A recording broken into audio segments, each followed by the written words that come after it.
মুহাম্মদ ইবনে আব্দুল্লাহ, জীবনে এক সেকেন্ডের জন্য আমানতের খেয়ানত করো নাই, এক মিনিটের জন্য মিথ্যা তুমি বলো নাই। কেন তোমাকে আমরা বিশ্বাস করব না? এই এক মিনিট যেতে না যেতে আল্লাহর হাবিব বললেন, যদি তোমরা আমার এই কথাটা বিশ্বাস করো, তাহলে আমি মুহাম্মদ ইবনে আব্দুল্লাহ বলতেছি, ফাইন্নী নাযীরুল লাকুম বাইনা ইয়াদাইয়া আযাবুন শাদীদ। ও মক্কার মানুষেরা শোনো, যেই মানুষটা এক আল্লাহর গোলামি করবে না, এক আল্লাহর ইবাদত করবে না, মূর্তির পূজা করবে, মূর্তি বানাবে, শিরক করবে, আল্লাহর কসম ওই মানুষটা কিয়ামতের দিন আল্লাহর জাহান্নামে যেতে হবে। কথা বলো ঠিক কিনা? গত 17 বছরে এদেশে কোরআনের পাখির আওয়াজের কণ্ঠকে 13 বছর জেলবদ্ধ রাখা হয়েছে। এক কোরআনের পাখি জেলে ছিল, লক্ষ কোরআনের কণ্ঠে মূর্তির বিরোধিতা ছিল, কিন্তু প্রতি বছর 2.5 লক্ষ কোটি টাকা মূর্তির ব্যাপারে বরাদ্দ হতো। আমাদের কথা কোনো কাজে লাগে নাই। আল্লাহর মায়ের, দুনিয়ার মায়ের 10 মিনিটে বাংলাদেশ মূর্তি মুক্ত হয়েছে। কথা বলো ঠিক কিনা? 10 মিনিটও লাগে নাই। এজন্য রাসূলের দাওয়াতের মূল মিশন ছিল শিরক থেকে বাঁচা। কারণ ইন্না শিরকা লাযুলমুন আযীম। হযরত লুকমান আলাইহিস সালাতু ওয়াস সালাম তার ছেলেকে উপদেশ দিতে গিয়ে বলেছেন, the fast trek for the you and it is more than essential in your life. শোনো, তোমার জীবনের সবচেয়ে গুরুত্বপূর্ণ কাজ হলো ইন্না শিরকা লাযুলমুন আযীম লা তুশরিক বিল্লাহ। তুমি কারো সাথে, আল্লাহর সাথে শিরক করবা না। কিন্তু আমরা দেখেছি এদেশে যারাই ক্ষমতায় আসে মনে করে তারাই সর্বেসর্বা, তাদের থেকে আর কে বড়, একেবারে মোটামুটি যা মনে চায় তা করে। কিন্তু আল্লাহ আছে না নাই? জোরে বলুন। একটু মনে ঘুমাইছে আল্লাহ নাকি? তাহলে করোনার সময় চুরি করছে, তখনও মনে করছে আল্লাহ নাই। ভ্যাকসিন চুরি করছে, তখনও মনে করছে আল্লাহ নাই। এই যে দরবেশ বাবা নামে খ্যাত বেক্সিমকো কোম্পানির মালিক, এই বদমাইশ এমন বড় কাজ করেছে, বেক্সিমকো কোম্পানির আন্ডারে যে টিকাগুলো আনছে এগুলোর মধ্যে বাজে প্রয়োজন ছিল, যার কারণে যারা টিকা দিয়েছে এবছর ওই প্রত্যেকটা মানুষের অ্যালার্জি প্রবলেম।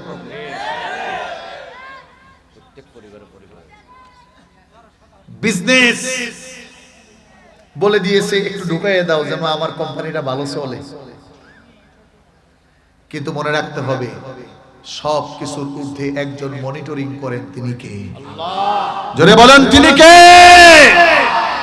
40 মিনিট সময় পাওয়া যায় না, এটাই হলো আল্লাহর বাইরে। কথা বলা ঠিক কিনা? যদি শিক্ষা না হয় আগামীতে প্রস্তুত থাকো। এদেশে আমাদেরকে বলা হয়েছে আমরা পাকিস্তানিদের দালাল। আমরা পাকিস্তানি দালাল নয়, আমরা বাংলাদেশী সন্তান। যারা ভারতের দালাল ওরাই পালিয়েছে। কথা বলা ঠিক কিনা? দুঃখ ভরে আজ বলতে হয়, কষ্ট লাগে, 300 এমপি মন্ত্রী সব পালাইছে, ভালো কথা। বাইতুল মুকাররমের ইমাম, খতিব এই লোক পালাইছে। তার মানে বোঝা গেল ওই শয়তান নিয়োগের সময় কথা কর না। হ্যাঁ, জোরে বলেন। ওরকম কুত্তা মার্কা আলেমদের জোটা পিটা করা দরকার। কথা বলো ঠিক কিনা? এদেশে সময় এসেছে, একামত দিনের কর্মীরা প্রস্তুত থাকো। আগামীতে বাংলায় কুত্তা মার্কা আলেম নামে যারা আছে, পাওয়া টাকা গোলামি করেছে, ওদেরও বিচার করতেই হবে। কথা বলো ঠিক কিনা? এরা মনে করছে যা পারি খায়া লই, এটাই তো শেষ। আমাদের মাথায় পিস্তল আর ওদের ঘরে ফিন্নি, বিরিয়ানি, কমলা, আঙ্গুর, লেবু সব। কথা বুঝেন নাই? কিন্তু প্রিয় ভাইরা আমার, আল্লাহ রাব্বুল আলামিন 1000 বছর পূর্বেই কোরআনুল কারীমের মধ্যে এত চমৎকার তথ্য দিবেন। বিশ্বাস করেন, আপনারা কোরআন তো পড়েন না। তাফসীরের ক্লাসে 29টা তাফসীর মোতানা হয়েছে। সূরা লাহাবটা অত চমৎকার ভাবে তখন দেখি নাই।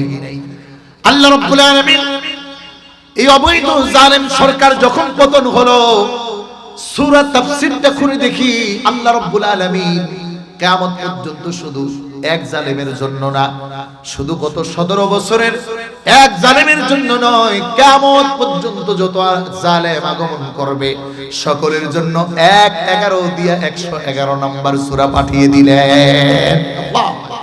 আল্লাহর হাবিব দাওয়াত দিলেন, রাসূলুল্লাহ সাল্লাল্লাহু আলাইহি ওয়াসাল্লামের 1 মিনিটের আলোচনা, 1 মিনিট আগে সব মানুষগুলো বলল মুহাম্মদ তোমাকে বিশ্বাস করি।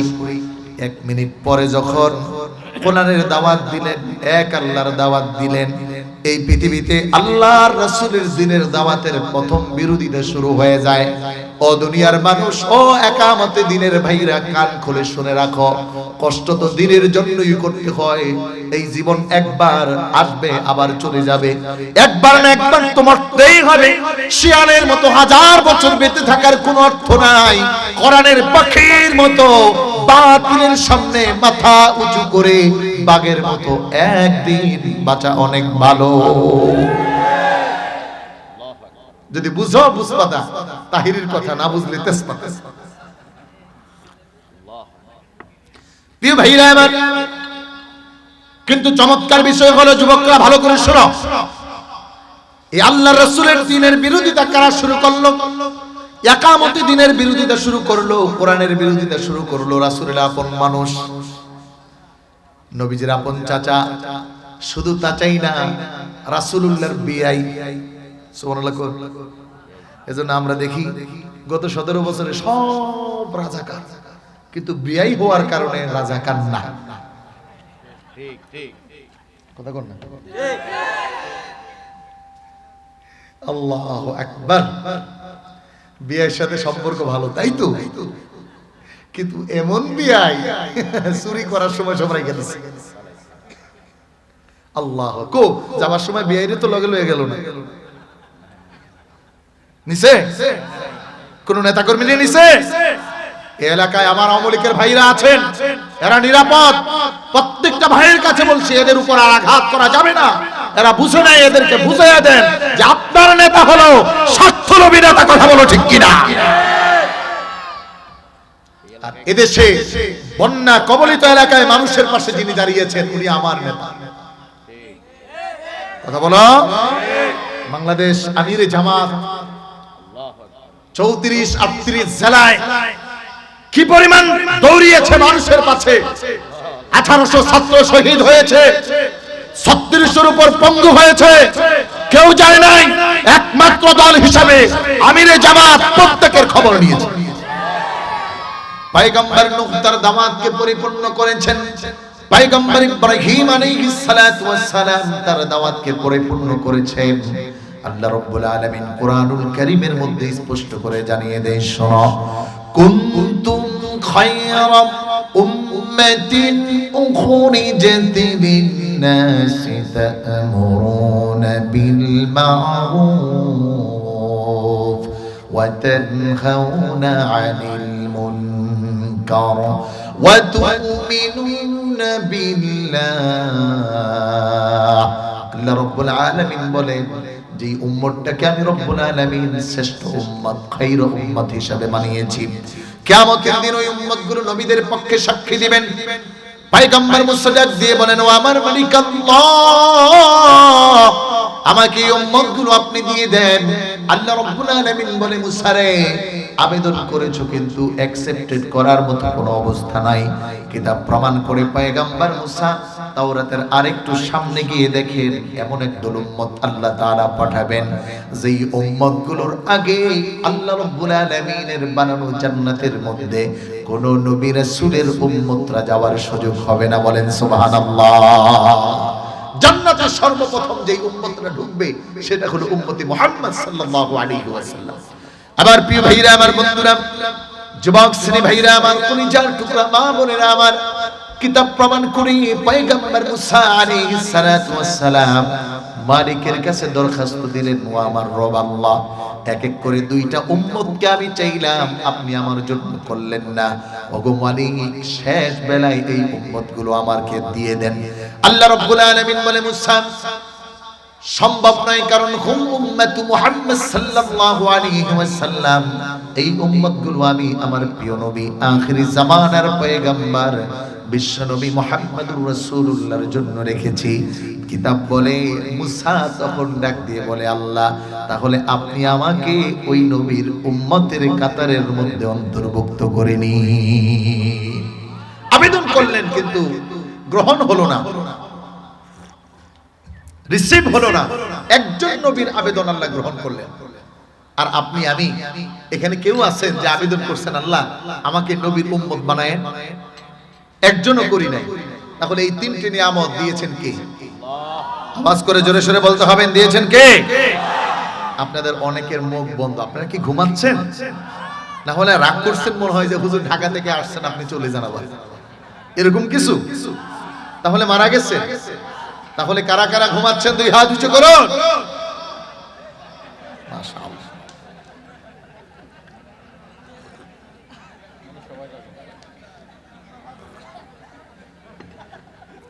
বলেন আমি কি আলোচনা চালাবো না বন্ধ রাখবো? না, এটা আমি জানি যে ভাইরাল বক্তা না হলে আর পরিচিত না হলে মানুষজন খুব থাকে না। তো আমি আপনাদের এখানে খুব ভালো পরিচিত তাও নয়, আর একেবারে ভাইরাল তাও নয়। এজন্য চিন্তা করছে কেমন না কি হয়, পরিস্থিতি দেখি। সামনে তো ভাইরা আমার প্রিয় ভাই মুফাসসির কালী আব্দুল আলামিন ভাই যখন মাগরিবের পরে আলোচনা করতেছিলেন, আমি তখন ইন করছিলাম। তো আসলে আপনাদের চট্টগ্রামে এভাবে করে একত্রে প্রোগ্রামই ফার্স্ট, কিন্তু আলামিন ভাইয়ের সাথে সিরাজগঞ্জ, পাবনা, রংপুর, নীলফামারী এগুলাতে, একচাটিয়া, তারপরে যশোর, কুষ্টিয়া, এগুলাতে মোটামুটি আমাদের সব বড় বড় মুফাসসির যারা আছেন আলহামদুলিল্লাহ এদের সাথে একত্রে অনেক প্রোগ্রাম হয়। কিন্তু চট্টগ্রামে এক হলো দূর, আরেক হলো আগেই যদি অন্য জায়গায় প্রোগ্রাম বুক হয়ে যায় তখন তো দেওয়া কঠিন। কিন্তু আজকে আপনাদের এই প্রোগ্রামও আমি আরেকটা প্রোগ্রাম কেটে আসতে হয়েছে। আমার আজকের প্রোগ্রাম ছিল হবিগঞ্জ, তো ওখানে আমি আরেক মুফাসসিরকে পাঠাইছি, ওদেরকে যেভাবে ম্যানেজ করেছি, পরে আজকে এখানে আসার সুযোগ হয়েছে। বিশেষ করে আমার প্রিয় ভাই, এরপরে আপনাদের এলাকার অন্যতম গৌরবময় সন্তান মামুনুর রশিদ ভাই, না আলহামদুলিল্লাহ, সম্মানিত প্রিয় ভাইরা আমার। তাহলে আপনারা যদি ঘুমান তাহলে তো ওয়াজ করা যাবে না। আমি অনেক বড় আলোচক নই, তো অল্প একটু তাফসীর থেকে নিয়েছি। যদি আল্লাহ তাআলা কবুল করে তাহলে কিছু তাফসীর করব। এর আগে একটু ঘুম ভাঙাতে চাই। কারা কারা জাগ্রত আছেন তারা হাত তোলেন দেখি। একটু ডানে বামে তাকান, এই ভাই মনে হয় ঘুমাচ্ছেন। এই দেখেন হাত তোলে নাই কে? কিরে তুমিও ঘুমাও? ক্যামেরাম্যান যদি ঘুমায়, সবাই তোলো, উঁচু করুন, একটু লড়াচাড়া দেয়। এইভাবে ধরুন, এই যে এইভাবে ধরুন, আমার একটু এমন করে লিল্লাহি তাকবীর, নারায়ে তাকবীর। আল কোরআনের আলো, আল হাদিসের আলো, কোরআন আছে যেই দলে। সম্মানিত ভাইরা আমার, তাহলে আমরা প্রশংসা করলাম কার? জোরে বলুন, প্রশংসা করেছি কার? খুশি হয়েছেন কে? বেজার? জোরে বলুন। কোরআন বলছে আল্লাযী ইউওয়াসওয়িসু ফি সুদুরিন নাসি মিনাল জিন্নাতি ওয়ান নাস। বলেন আল্লাহু আকবার। আমার প্রিয় ভাইরা, আমার বন্ধুরা, মুসলমানের কাজ এক মালিক, একমাত্র খালিক, আমাদের প্রভু আল্লাহ তাআলার মর্জি অনুযায়ী চলা, আল্লাহ তাআলাকে খুশি করা। কিন্তু মনে রাখতে হবে, যখন আপনি আল্লাহ রাব্বুল আলামিনকে খুশি করবেন, এই জগতের মধ্যে একটি সম্প্রদায় যারা কোনোদিন আর খুশি হবে না, তারা বেজার হবে। এরা হলো এক নম্বরের কাতারের ইবলিস, শয়তান। কথা বলেন ঠিক কিনা? শয়তান কয় প্রকার? জোরে বলেন, আরো জোরে বলেন। একটা আছে জিন শয়তান, হুজুর দিয়া সূরা ফাতিহা পড়াইলে, ইয়াসিন পড়াইলে, আয়াতুল কুরসি পড়াইলে দৌড় দেয়। কথা বুঝেন নাই? রাত্রে ৩টা বাজে আপনার ছেলেকে জিনে ধরেছে, ইমাম সাহেব হুজুরকে ডেকে নিয়ে আসছেন, হুজুর ছেলের অবস্থা ভালো না, তাড়াতাড়ি আসেন। হুজুর এসে কোরআন শরীফ পড়ে ফুদে চলে যায়। কিন্তু বলেন তো, মানুষ শয়তান কতবার কোরআন শরীফ পড়ে ফুদিলে যাবে? মানুষ শয়তান চিনেন? চিনেন না? সেই যে গত ট্রামে একজন ব্যক্তি ছিলেন, নাম ছিল দরবেশ। নাম কি? ৩৬,০০০ কোটি টাকা ব্যাংক থেকে মেরে খাইছে। হাজার হাজার কোটি টাকা মানুষের শেয়ার মার্কেট থেকে লুটলাট করে খেয়েছে, কিন্তু বড় দাড়িও রাখছে, আবার বড় জামাও পরছে। কথা বলেন ঠিক কিনা? কিন্তু পালানোর সময় আর দাড়িগুলো রাখে নাই। খুব কষ্ট লাগছে আমার কাছে। এজন্য মানুষ শয়তান মাঝে মাঝে চিনবেন, সব তো আর বলে দেওয়া যাবে না। তাহলে আমরা খুশি করতে চাই কাকে বলুন তো? আরো জোরে বলতে হবে কাকে? এতে যদি আমার মা, আমার বাবা, আমার দল, আমার নেতা, আমার নেত্রী, আমার ক্ষমতার শব্দ বলে যায়, তারপরেও সব বিচ্ছুত করে দিতে হবে। কথা বলো ঠিক কিনা? আমার প্রিয় ভাইরা, আমার বন্ধুরা, কোরআনুল কারীম আপনাদের খেদমতে আমি 111 আমাদের দেশের নেতা কর্মীরা যখন শুনেন সকলের পেটে কামড় মারে। কারণ মিস্টার ফখরুল সাহেব আইসা সব দলের নেতা করে জেলে ঢুকাইছে। আল্লাহর কসম, একটি দলের কোন নেতাকে জেলে ঢুকাতে পারে নাই জামাতে ইসলামী বাংলাদেশ। কথা বলেন ঠিক কিনা? সব ঢুকছে চুরির মামলায়, ডাকাতির মামলায়, রাহাজানির মামলায়, কিন্তু একটি দল তাদেরকে কোনো অপরাধে পায় নাই যে তারা টাকা মাইরা খাইছে। খুব খেয়াল করি, আমি আমার আলোচনায় ঢুকবো। প্রিয় ভাইরা আমার, 111 নাম শোনার সাথে সাথে আমাদের দেশের নেতা কর্মী, সে হোক আওয়ামী লীগ বা বিএনপি বা জাসদ বা বাসদ, তাদের পেটের মধ্যে কামড় মারে। আল্লাহ রাব্বুল আলামিন কোরআনুল কারীমের মধ্যে 111 নম্বর একটি সূরা পাঠিয়েছেন। এই 111 নম্বর সূরাটা যখন এই পৃথিবীতে ফেরাউন, নাস্তিক, মুরতাদ, আবু জাহেল, উতবা, শাইবা অথবা নব্য ফেরাউন নামে খ্যাত জালিমরা শুনে, তখন তাদের পেটের মধ্যেও কামড় মারে। বলেন ঠিক কিনা? দুনিয়ায় কামড় মারে ফখরুল সাহেবের কথা শুনলে, কারণ তারা চুরি করছে, ফখরুল সাহেব এসে সব ধরছে। আর কোরআনুল কারীমের মধ্যে আল্লাহ তাআলা 111 নম্বর সূরা পাঠিয়ে কিয়ামত পর্যন্ত সব জালেমদের পেটে কামড় মারায় দিয়েছে। সুবহানাল্লাহ বলে। আমার প্রিয় ভাইরা, আমার বন্ধুরা, আল্লাহ রাব্বুল আলামিন এই সূরার মধ্যে 5টি আয়াত নাযিল করেছেন। সূরার পজিশন হলো 111। সূরাটি আমাদের সকলের কাছে বড় পরিচিত, সকলের কাছে বড় প্রিয় এবং কমপক্ষে 80% মানুষ পারেন। সূরার নাম হলো সূরা লাহাব। কোরআনুল কারীমে আল্লাহ রাব্বুল আলামিন জগতের যত জালেম আছে তাদের জন্য ইন্ডিকেট করে জানায়া দিলেন, শোনো, যারা ইসলাম বিদ্বেষী হবে, কোরআন বিদ্বেষী হবে, আইন বিদ্বেষী হবে, একামত দ্বীনের বিরোধিতা করবে, তোমরা জেনে রাখো কিয়ামত পর্যন্ত যারাই এরকম বিরোধী হয়ে আসবে, আবু লাহাবের যেমন নাজেহাল অবস্থা আমি রব্বুল আলামিন করেছিলাম, কিয়ামত পর্যন্ত ইসলাম বিদ্বেষী জালেমদের অবস্থাও আমি এরকম নাজেহাল করে ছাড়বো। বলেন ঠিক কিনা? সেই ক্ষমতা আল্লাহর আছে না নাই? জোরে বলো। আমার প্রিয় ভাইরা, আমার বন্ধুরা, পটভূমি বুঝতে হলে একটু আগে যেতে হবে। মক্কার বড় বৈরী পরিবেশ, 600 বছরের মধ্যে কোন নবী বা কিংবা রাসূল আগমন করেন নাই।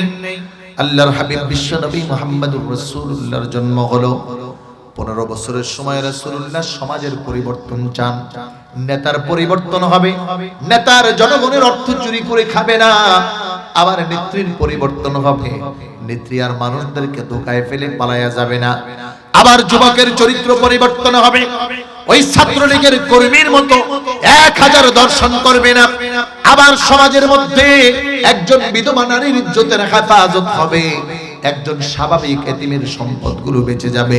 আল্লাহর হাবিব মুহাম্মদুর রাসূলুল্লাহ সাল্লাল্লাহু আলাইহি ওয়াসাল্লাম একটা সংগঠন বানালেন। তার মানে এই জায়গা থেকে কোরআনুল কারীমের এই তথ্য আমাদেরকে দেয়, সমাজ ব্যবস্থার পরিবর্তন করতে হলে অবশ্যই সংগঠন লাগবে, সংগঠন ছাড়া কখনোই সমাজের পরিবর্তন সাধিত হবে না। বলো ঠিক কিনা? এখন সংগঠন তো লাগবে, ভালো না মন্দ এটা হলো পরে আলোচনা। সংগঠন ছাড়া সমাজ পরিবর্তন হয় না।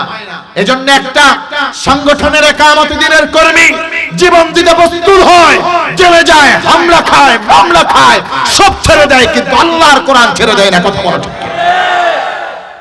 এটা হলো সংগঠনের ফল। আমাদের দেশে এখন ইসলাম মানে, আমরা দেখলাম দাওয়াত ও তাবলীগের এক ভাইরা মাথায় পাগড়ি দিয়ে আরেক ভাইয়ের মাথায় পাগড়ি, তার উপর মানিবার। What is this? চিন্তা করে দেখলাম ইসলামের মূল সুবান ঠিকমতো বুঝে নাই। দাওয়াতের মেহনতের উসুল বুঝতে হবে।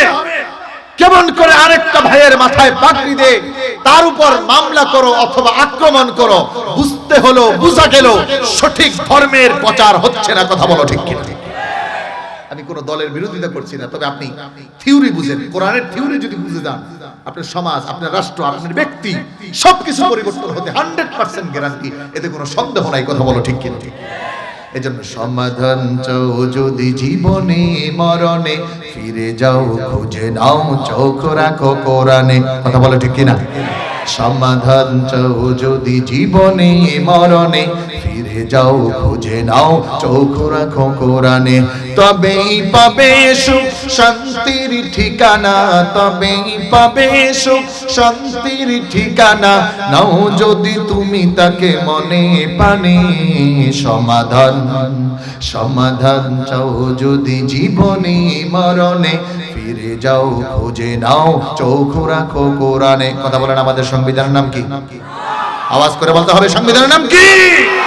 এ বাণী সকলের নয় শুধু মুমিনের, যারাই চলবে মেনে ফল পাবে কোরআনের। আল্লাহু আকবার বলেন। এ বাণী সকলের নয় শুধু মুমিনের, যারাই চলবে মেনে ফল পাবে কোরআনের। ঘরে বলো কি বা রাষ্ট্রে বলো, ঘরে বলো কি বা রাষ্ট্রে বলো, অশান্তি দূর করে শান্তি আনে। সমাধান সমাধান চাও যদি জীবনে মরণে, ফিরে যাও খুঁজে নাও চোখ রাখো কোরআনে। কোরআনের জন্য জীবন দিতে প্রস্তুত কারা কারা? হাত তুলে দেখাই। লিল্লাহি তাকবীর, লিল্লাহি তাকবীর। আমার প্রিয় ভাইরা, আমার বন্ধুরা, আল্লাহর হাবিব বিশ্বনবী মুহাম্মদুর রাসূলুল্লাহ সাল্লাল্লাহু আলাইহি ওয়াসাল্লাম সমাজ পরিবর্তনের থিওরি নিয়ে সংগঠন বানালেন। হিলফুল ফুজুল 5 দফা আন্দোলন নিয়ে কাজ হলো। 1 আর 2 বছর নয়, 25 বছর পর্যন্ত রাসূলুল্লাহর এই সংগঠন দিয়ে সমাজের পরিবর্তন সাধিত হলো না। কিছু হলো, কিছুটা কিছুটা, কিন্তু পরিপূর্ণ আসে না। কারণ পৃথিবীর রচিত সংবিধান যতক্ষণ পৃথিবীতে চলবে, আল্লাহর কসম, ততক্ষণ পর্যন্ত শান্তি আসতে পারে। আমরা দেখলাম সংসদের সবচেয়ে বড় লিডার, সে সবচেয়ে বড় চোর। কথা বলেন, আরো জোরে বলতে হবে। এদেশে এমন তো বলেছে, দেখতে দেখতে 15 বছর, আরো যাবে কত বছর, পালাবো না, প্রয়োজন হলে ফখরুল সাহেবের বাসায় যাব। এখন কোথায়? আমাদের তো মনে হয় উনি ফখরুল সাহেবের বাসায় মনে লুকাইছে। কথা বলেন, আরো জোরে বলুন। সম্মানিত প্রিয় ভাইরা আমার, খেয়াল করুন, আপনি মানুষের সমাজতন্ত্র, রাজতন্ত্র আর গণতন্ত্র দিয়ে সমাজের পরিবর্তন হয় না। যদি হতো তাহলে এই পৃথিবীর শ্রেষ্ঠ মহামানব বিশ্বনবী মুহাম্মদুর রাসূলুল্লাহর থিওরি দিয়ে হতো। আল্লাহর হাবিব চিন্তায় মগ্ন, সমাজের পরিবর্তন হয় না, চরিত্র হেফাজত হয় না, এতিমের সম্পদগুলো রক্ষা হয় না, লিডার যিনি হয় সাম্প্রদায়িকতা থেকে বের হতে পারে না। আল্লাহর হাবিব 5 মাস 17 দিন পর্যন্ত হেরা গুহার মধ্যে অপেক্ষমান। আল্লাহর পক্ষ থেকে বিধান আসলো। কোরআন বলছে, ইকরা বিসমি রাব্বিকাল্লাযী খালাক, খালাকাল ইনসানা মিন আলাক, ইকরা ওয়া রাব্বুকাল আকরাম আল্লাযী আল্লামা বিল কলম, আল্লামাল ইনসানা মা লাম ইয়ালাম। আল্লাহর উপর, আল্লাহর হাবিবের উপর এই 5টি আয়াত নাজিল হলো। রাসূলুল্লাহ কামব্যাক করলেন, এসে বাড়িতে খাদিজাতুল কুবরাকে বলছেন, জাম্মিলুনি জাম্মিলুনি ইন্নী খাশিতু আলা নাফসি। ও খাদিজা, আমি আমার নিজের নফসের উপর ভয় পাচ্ছি, আমাকে একটু চাদর আবৃত করে দাও, কম্বলটা আমাকে জড়ায় দাও। আমার প্রিয় ভাইরা, আমার বন্ধুরা, এলাকার মা বোনেরা, ভালো করে খেয়াল করুন। ইসলামের বিজয়ের সূচনা, নারীদের কোনো পিছানোর সুযোগ নাই। ইসলাম চলমান হবে, বেগমান হবে। ইসলামী আন্দোলনের কর্মী ভাইরা ইকামতে দ্বীনের দাওয়াতের মিশন নিয়ে যাবেন, কিন্তু ঘর থেকে প্রত্যেকটা নারী তার সাহায্যকারী হবে। বলো ঠিক কিনা? আল্লাহ রাসূল আসলেন, ঘরে মা খাদিজাকে বললেন, আম্মাজান খাদিজাতুল কুবরা রাদিয়াল্লাহু তাআলা আনহা রাসূলুল্লাহকে অভয় দিলেন, আপনি ভয় পাবেন না। আমরা দেখেছি গত 17 বছর বাংলাদেশ ছাত্র শিবির, বাংলাদেশ জামায়াতে ইসলামের উপর যেই পরিমাণ জুলুম আর নির্যাতন হয়েছে, গড় থেকে তাদের নারী কর্মীরা, তাদের স্ত্রীরা, বোনরা, মায়েরা, বোনেরা যেই পরিমাণ সাহস জুগিয়েছে, আল্লাহর কসম কিয়ামতের দিন ওরা খাদিজাতুল কুবরার কাতারে দাঁড়াবে। কথা বলো ঠিক কিনা? উসুল হলো উসুল ভিত্তিক, আপনাকে বুঝতে হবে। আমি কোনো বানোয়াট কথা আপনাকে আমি শোনাতে পারবো না। আমি তাফসীরের ছাত্র, তাফসীর পছন্দ করি। একটু বুঝুন, আগে কোরআনকে রিসার্চ করুন। সারাদিন আলোচনা শুনলেন কিন্তু আপনি কিছুই বুঝলেন না দুনিয়ার, তো লাভটা হলো। আমার প্রিয় ভাইরা, আমার বন্ধুরা, আম্মা জান খাদিজাতুল কুবরা রাদিয়াল্লাহু তাআলা আনহা, প্রত্যেকটা মা বোন আমার এই কথাটা নোট করে রাখেন। জীবনে হয়তো আর কোনোদিন আপনি আপনার সাথে আপনার সাক্ষাৎ নাও হতে পারে, আমার আলোচনা আপনার কর্ণকুহরে নাও যেতে পারে। আল্লাহর কসম, দ্বীনে ইকামতের কর্মীরা ঘর থেকে বের হবে, নারীরা তাদের সবচেয়ে বড় দুর্গ হয়ে দাঁড়াবে। আল্লাহর হাবিবকে মা খাদিজাতুল কুবরা রাদিয়াল্লাহু তাআলা আনহা বললেন, ওয়াল্লাহি মা ইউযিকাল্লাহু আবাদা। ও আমার স্বামী, আপনি ভয় পাবেন না, আল্লাহর কসম, মা ইউযিকাল্লাহু আবাদা, আপনাকে আল্লাহ কখনো লাঞ্ছিত করবেন না। কারণ আপনার মিশন, আপনার ভিশন, আপনার চিন্তা, আপনার গবেষণা, আপনার চেষ্টা, আপনার প্রচেষ্টা সবকিছু মানুষের কল্যাণে। আল্লাহু আকবার। এজন্য যতক্ষণ পর্যন্ত আপনার এই চিন্তা গবেষণা থাকবে, আল্লাহর কসম করে বলছি, আপনাকে অপমান করার পৃথিবীতে কেউ নাই। সাময়িক কষ্টে থাকবেন, কিন্তু রাজত্ব আর ক্ষমতা আপনার হাতে আসবেই। কথা বলো ঠিক কিনা? বর্তমান আমিরে জামাত, আলহামদুলিল্লাহ, আমার সৌভাগ্য হয়েছিল গত হজের সফরে একসাথে আসতে। মনে পড়ে সেই হৃদয়ের ইংরানু আচরণ আর কথা। যখন জিদ্দা এয়ারপোর্টে ঢুকলাম, আমিরে জামাতকে দেখে রেসপেক্ট করে আমি সামনে গেলাম। পকেট থেকে একটা খেজুর বের করে আমাদের 4 জন আলেম ছিলেন, সবাইকে একটু একটু করে খাওয়াইয়া দিলেন। শুধু খাওয়ালেন না, 4 জনের মধ্য থেকে আমাকে টান দিয়ে বুকে জড়িয়ে একটু দোয়া করলেন। আজকে এই মানুষটার পদচারণায় সমস্ত বাংলাদেশ মুখরিত। যখন অন্য আমরা দেখছি রাজনৈতিক দলগুলো তাদের ক্ষমতার জন্য ঘরে গিয়ে লক্ষ লক্ষ টাকা অনুদান দিয়ে আসতেছে। কথা বলা ঠিক?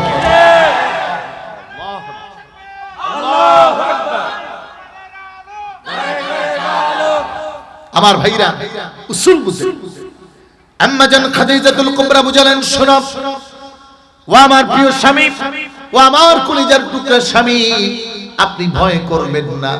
আমার বিশ্বাস, আমার ভরসা, আল্লাহর কসম, আল্লাহর কসম, আপনাকে আল্লাহ কখনো লাঞ্ছিত করবেন না। মনে পড়ে গত 17 বছর যখন পলায়ন করে ঘরের বাহিরে থাকতে হয়েছে, বাঁশ গাছের মধ্যে থাকতে হয়েছে, বিভিন্ন ভাবে পলায়ন করে থাকতে হয়েছে, আমার ঘরের নারী কর্মীরা বলেছেন, ও পানের স্বামী, ইকামতে দ্বীনের জন্য ত্যাগ করতেছেন, ভয় করবেন না, আল্লাহ আমাদের সাহায্য করবেন, আমাদের সাহায্যের রাস্তা আল্লাহ বন্ধ করে দিবেন না। আল্লাহর কসম, 17 বছর পরে বাংলার জমিন এমন ভাবে কোরআনের জন্য উন্মুক্ত হলো, আমার মনে হয় আগামী বাংলা হবে কোরআনের বাংলা। কথা বলো ঠিক কিনা? যদি আগামী বাংলাকে কোরআনময় করার জন্য জামাতে ইসলামের হাতকে সুসংগঠিত করতে হলে, অথবা আমিরে জামাতের ডাক আসে রাজপথে, কোরআনের তাকবীর নিয়ে কারা কারা যেতে রাজি আছো? হাত তুলে দেখাও।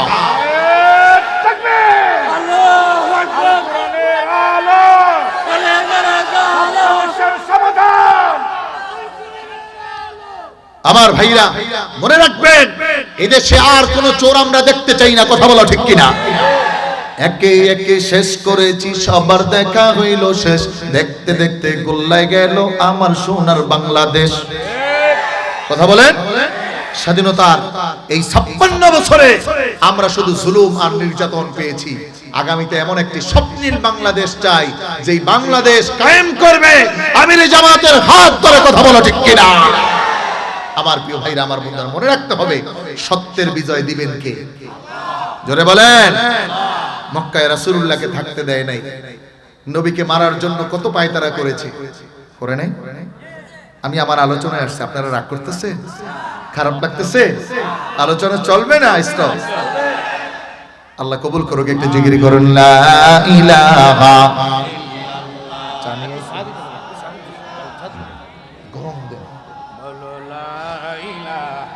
ইল্লাল্লাহ মাশাআল্লাহ, লা ইলাহা লা ইলাহা ইল্লাল্লাহ মুহাম্মাদুর রাসূলুল্লাহ।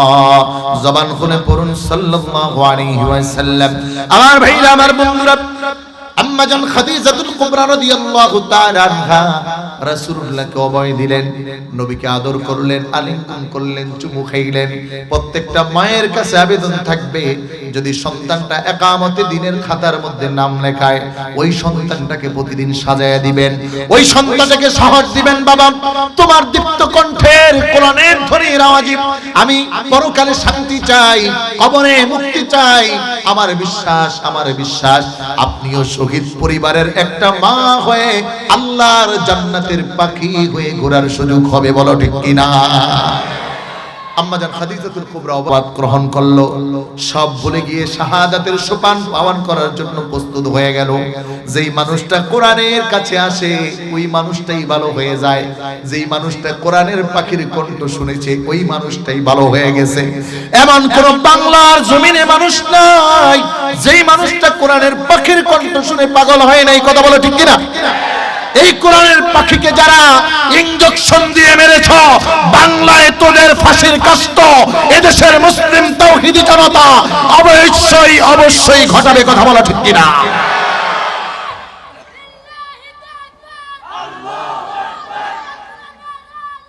আল্লাহ তাআলা ওর ঈমানের নূরকে বাড়িয়ে দিক, বলুন আমিন। এই ছোট্ট যুবকের দিলে আজকে যে লিল্লাহি তাকবীরের ধ্বনি হয়েছে, আগামীতে ও কোরআনের সৈনিক হবে, কথা বলা ঠিক কিনা? কোরআনের কণ্ঠকে দমানোর জন্য প্রস্তুতি নেয় মক্কার মানুষ। খুব খেয়াল করুন, খুব চিকন কথা, দামি কথা। মক্কার আবু জাহেল, উকবা, শাইবা থেকে শুরু করে রাসূলুল্লাহর দাওয়াতের মিশনকে বন্ধ করার জন্য বড় চক্র আঁকলো। এখনো রাসূলুল্লাহর কোরআনের দাওয়াত ব্যাপক ছড়ায় নাই।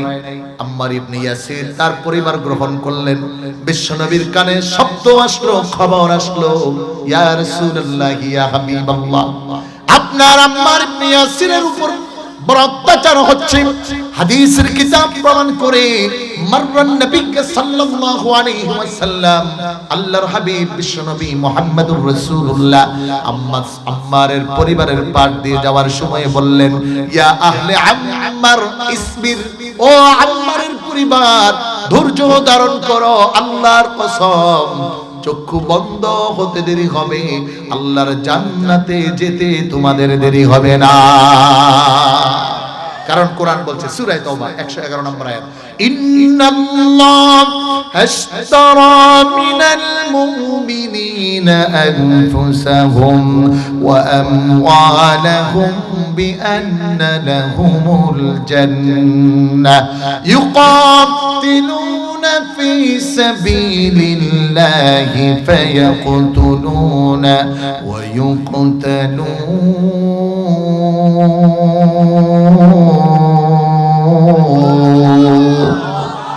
আল্লাহর কোরআন বলছে যাদের সম্পদ এবং জীবনের বিনিময়ে তারা এই দ্বীনকে গ্রহণ করবে, আল্লাহকে তার সম্পদ এবং জীবন দিবে, আল্লাহ রাব্বুল আলামিন তার জন্য জান্নাতের ওয়াদা করেছে, বলেন সুবহানাল্লাহ। ভাইরা আমার, মক্কার পরিবেশ বড় বৈরী, গোপনে দাওয়াত হয়, অল্প কিছু মুসলমান হয়েছে। আল্লাহর পক্ষ থেকে বিশ্বনবীর উপর ওহী, সূরা শুআরা কোরআন বলছে, ওয়া আনদির আশীরাতাকাল আকরাবিন, বলেন আল্লাহু আকবার। আল্লাহ রাব্বুল আলামিন জানেন, ও আমার হাবিব, ও আমার বন্ধু, ও আমার দোস্ত, আপনার উপর কাজ হলো আনদির আশীরাতাকাল আকরাবিন, আপনি আপনার নিকট মানুষদেরকে এই কোরআনের দাওয়াত দেওয়া শুরু করে দিন। এজন্য দাওয়াত হবে আগে নিজ থেকে, ঘর থেকে দাওয়াতের মিশন শুরু হয়। একামত দিনের দাওয়াত ঘর থেকে হয়। এদেশে হাজার হাজার আমার নারী কর্মীদেরকে, আমার যুবক কর্মীদেরকে শুধুমাত্র জঙ্গি ট্যাগ লাগায়া জেলে নেওয়া হয়েছে, কথা বলো ঠিক কিনা? কারণ ওরা জানে না কোরআনের দাওয়াত শুরুর জায়গা কোন জায়গায়। তারা মনে করে প্রত্যেক উপজেলায় একটা করে মসজিদ বানায় দিলেই কোরআনের খেদমত হয়ে যাবে। গোড়ার ডিম কথা বুঝেন নাই? হ্যাঁ জোরে বলেন। কোরআনের মিশন শুরু হবে ঘর থেকে। আনদির আশিরাতাকাল আকরাবিন।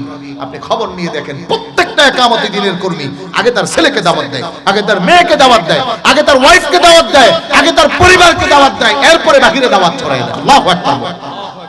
এটা হলো দাওয়াতের মিশন। আমরা এখন কোরআন যখন ছাড়ছি সব দুনিয়াবি চিন্তা চেতনা গবেষণা এসে আমাদেরকে জব্দ করেছে। আমার প্রিয় ভাইরা, আমার বন্ধুরা, আল্লাহর হাবিব এবার ভালো করে একটু কানটা খাড়া করায়া দেন। বিশ্বনবী মুহাম্মদুর রাসূলুল্লাহ সাল্লাল্লাহু আলাইহি ওয়াসাল্লাম ইকামত দ্বীনের দাওয়াত দিবেন। আল্লাহর পক্ষ থেকে আদেশ, আনদির আশিরাতাকাল আকরাবিন। আল্লাহর হাবিব তার জন্মগত যেই ঘরটা ছিল তার থেকে ডানে, কাবাকে পিছন দিক থেকে দিলে ডানে, আর কাবাকে সামনে রাখলে হাতের বামে। জাবারে আবু কুবাইস ইমাম কুরতুবী রাহমাতুল্লাহি আলাইহি তার তাফসীরে কুরতুবীর মধ্যে হাদিস নকল করেছেন।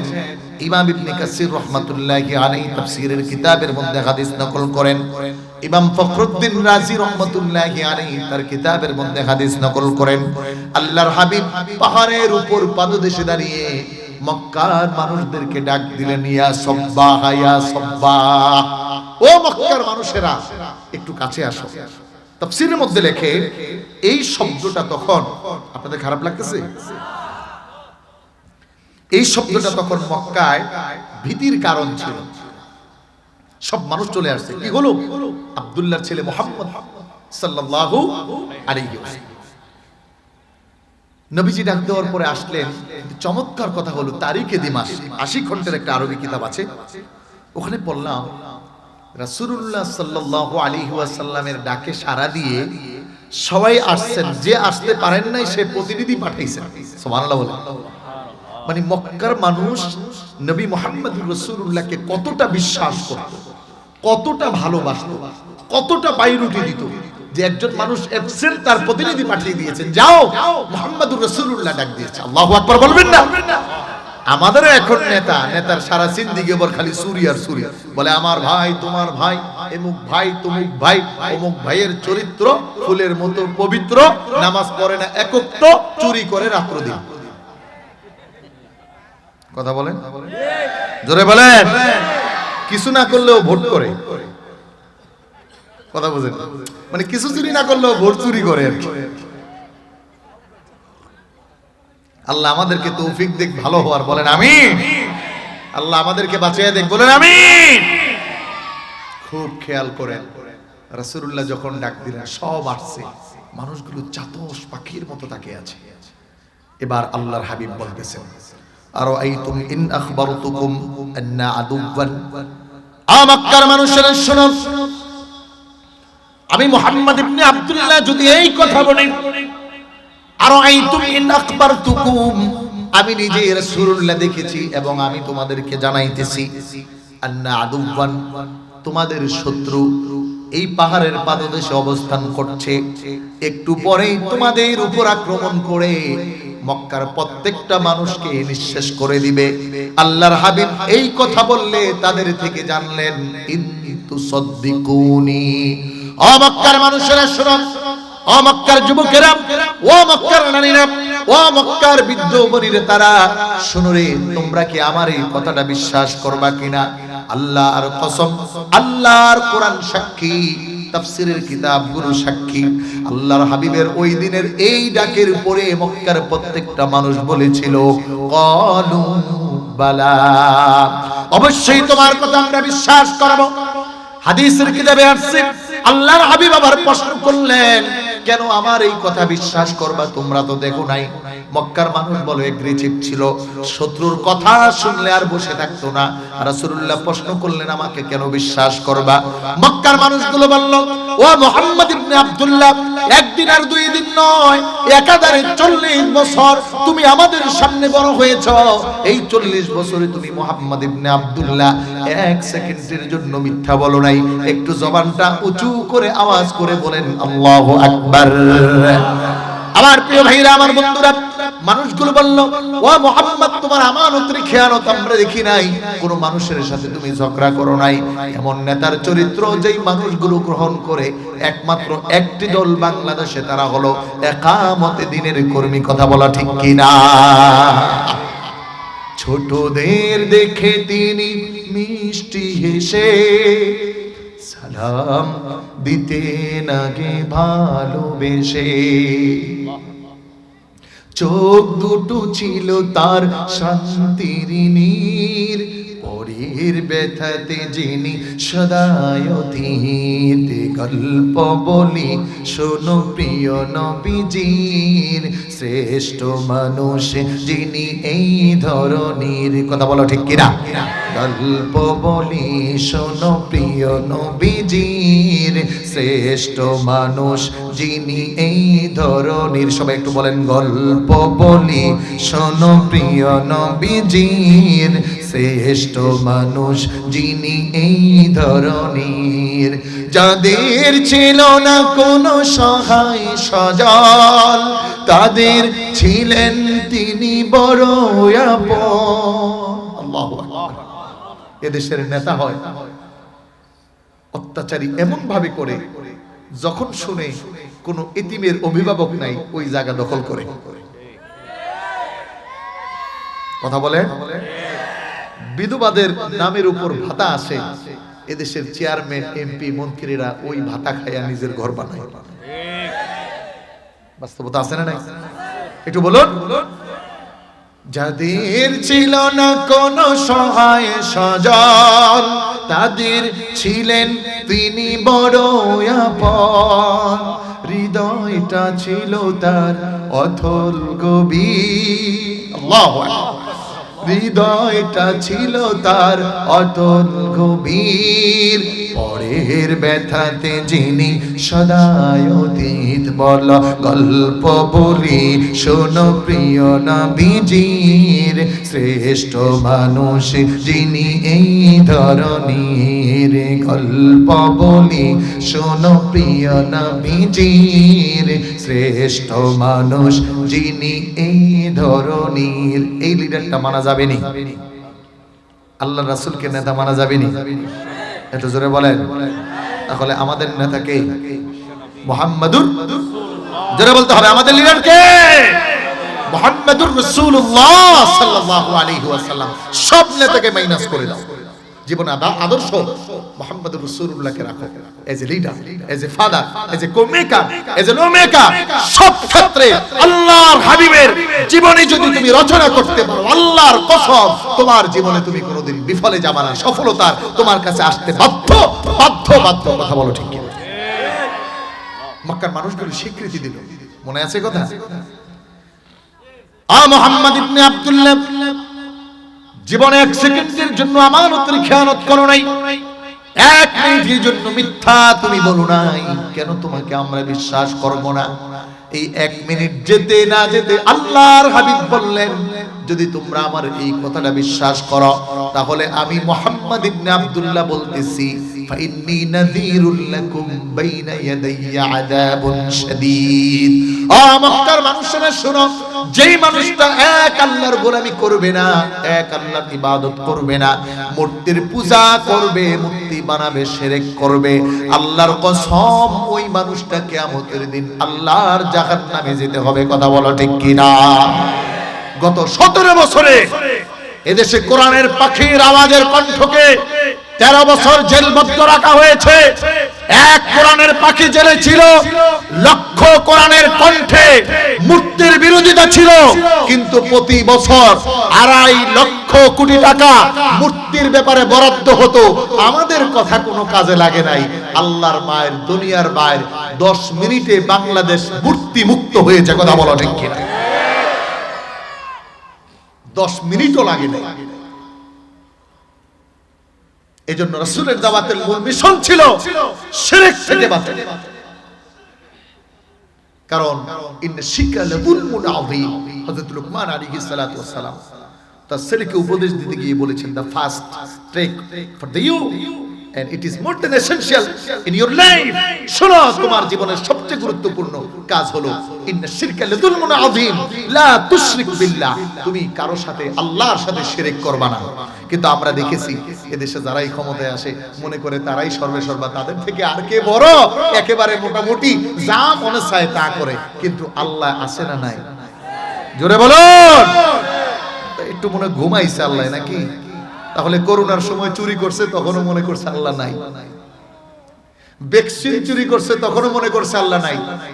এই যে দরবেশ বাবা নামে খ্যাত ভ্যাকসিনকো কোম্পানির মালিক, এই বদমাইশ এমন বড় কাজ করেছে, ভ্যাকসিনকো কোম্পানির আন্ডারে যে টিকাগুলো আনছে এগুলোর মধ্যে বাজে প্রয়োজন ছিল, যার কারণে যারা টিকা দিয়েছে এবছর ওই প্রত্যেকটা মানুষের অ্যালার্জি প্রবলেম।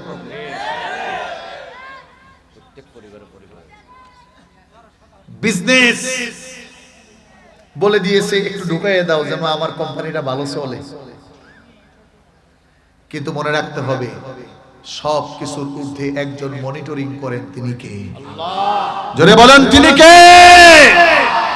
40 মিনিট সময় পাওয়া যায় না, এটাই হলো আল্লাহর বাইরে কথা বলা, ঠিক কিনা? যদি শিক্ষা না হয় আগামীতে প্রস্তুত থাকো। এদেশে আমাদেরকে বলা হয়েছে আমরা পাকিস্তানিদের দালাল। আমরা পাকিস্তানি দালাল নয়, আমরা বাংলাদেশী সন্তান। যারা ভারতের দালাল ওরাই পালিয়েছে, কথা বলা ঠিক কিনা? দুঃখ ভরে আজ বলতে হয়, কষ্ট লাগে, 300 এমপি মন্ত্রী সব পালাইছে, ভালো কথা। বাইতুল মুকাররমের ইমাম খতিব এই লোক পালাইছে। তার মানে বোঝা গেল ওই শয়তান নিয়োগের সময় কথা কর না। হ্যাঁ জোরে বলেন। ওরকম কুত্তা মার্কা আলেমদের জোটা পিটা করা দরকার, কথা বলো ঠিক কিনা? এদেশের সময় এসেছে, একামতে দিনের কর্মীরা প্রস্তুত থাকো। আগামীতে বাংলায় কুত্তা মার্কা আলেম নামে যারা আছে, পাওয়া টাকা গোলামি করেছে, ওদেরও বিচার করতেই হবে, কথা বলো ঠিক কিনা? এরা মনে করছে যা পারি খায়া লই, এটাই তো শেষ। আমাদের মাথায় পিস্তল আর ওদের ঘরে ফিন্নি, বিরিয়ানি, কমলা, আঙ্গুর, লেবু সব। কথা বুঝেন নাই? কিন্তু প্রিয় ভাইরা আমার, আল্লাহ রাব্বুল আলামিন 1000 বছর পূর্বেই কোরআনুল কারীমের মধ্যে এত চমৎকার তথ্য দিবেন। বিশ্বাস করেন, আপনারা কোরআন তো পড়েন না, তাফসীরের ক্লাসে 29টা তাফসীর মোতালা হয়েছে, সূরা লাহাবটা অত চমৎকার ভাবে তখন দেখি নাই। আল্লাহ রাব্বুল আলামিন এই অবৈধ জালেম সরকার যখন পতন হলো, সূরা তাফসীরটা খুলে দেখি আল্লাহ রাব্বুল আলামিন কিয়ামত পর্যন্ত শুধু এক জালেমের জন্য না, শুধু গত 17 বছরের এক জালেমের জন্য নয়, কিয়ামত পর্যন্ত যত জালেম আগমন করবে সকলের জন্য 11 দিয়া 111 নম্বর সূরা পাঠিয়ে দিলেন। আল্লাহর হাবিব দাওয়াত দিলেন। রাসূলুল্লাহ সাল্লাল্লাহু আলাইহি ওয়াসাল্লামের 1 মিনিটের আলোচনা, 1 মিনিট আগে সব মানুষগুলো বলল মুহাম্মদ তোমাকে বিশ্বাস করি। 1 মিনিট পরে যখন কোরআনের দাওয়াত দিলেন, এক আল্লাহর দাওয়াত দিলেন, এই পৃথিবীতে আল্লাহর রাসূলের দ্বীনের দাওয়াতের প্রথম বিরোধিতা শুরু হয়ে যায়। ও দুনিয়ার মানুষ, ও একামতে দ্বীনের ভাইরা, কান খুলে শুনে রাখো, কষ্ট তো দ্বীনের জন্যই করতে হয়। এই জীবন একবার আসবে আবার চলে যাবে, একবার না একবার তো মরতেই হবে। শিয়ালের মতো 1000 বছর বেঁচে থাকার কোনো অর্থ নাই। কোরআনের পাখির মতো বাতিলের সামনে মাথা উঁচু করে বাঘের মতো একদিন বাঁচা অনেক ভালো। যদি বুঝো বুঝপাতা, তাহিরির কথা না বুঝলে তেজপাতা। প্রিয় ভাইরা আমার, কিন্তু চমৎকার বিষয় হলো যুবকরা ভালো করে শোনো, এই আল্লাহর রাসূলের দ্বীনের বিরোধিতা কারা শুরু করলো? একামতে দ্বীনের বিরোধিতা শুরু করলো, কোরআনের বিরোধিতা শুরু করলো রাসূলের আপন মানুষ, নবীজির আপন চাচা। শুধু চাচাই না, রাসূলুল্লাহর বিয়াই। সুবহানাল্লাহ। এজন্য আমরা দেখি গত 17 বছরে সব রাজাকার, কিন্তু বিয়াই হওয়ার কারণে রাজাকার না। ঠিক ঠিক কথা কর না। আল্লাহু আকবার। বিয়ের সাথে সম্পর্ক ভালো, তাই তো, কিন্তু এমন বিয়াই চুরি করার সময় সবাই গেছে। আল্লাহ কো যাবার সময় বিয়াইরে তো লগে লয়ে গেল না, নিছে কোন নেতা কর্মী নিয়ে নিছে? এলাকায় আমার আওয়ামী লীগের ভাইরা আছেন, এরা নিরাপদ। প্রত্যেকটা ভাইয়ের কাছে বলছি, এদের উপর আর আঘাত করা যাবে না। এরা বুঝে নাই, এদেরকে বুঝাইয়া দেন যে আপনার নেতা হলো স্বার্থলোভী নেতা। কথা বলো ঠিক কিনা?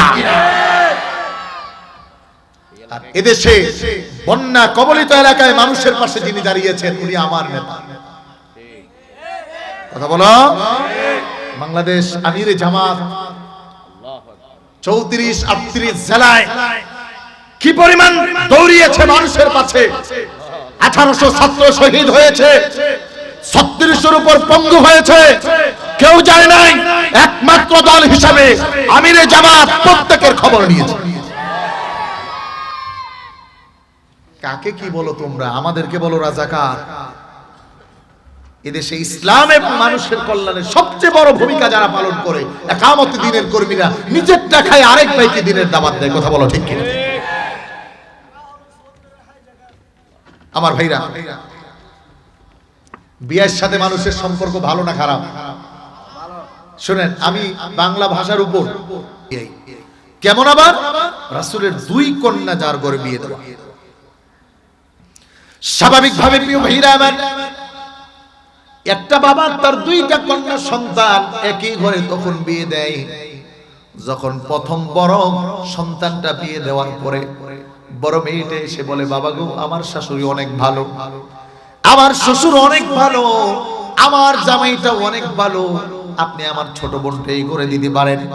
আল্লাহর হাবিবের 2টা পরিজার টুকরা চোখের নয়নের মণি হযরতে উম্মে কুলসুম, হযরতে রুকাইয়া রাদিয়াল্লাহু তাআলা আনহাকে আল্লাহর হাবিব এই আবু লাহাবের 2 সন্তান উতবা এবং উতাইবার কাছে বিয়ে দিয়েছেন।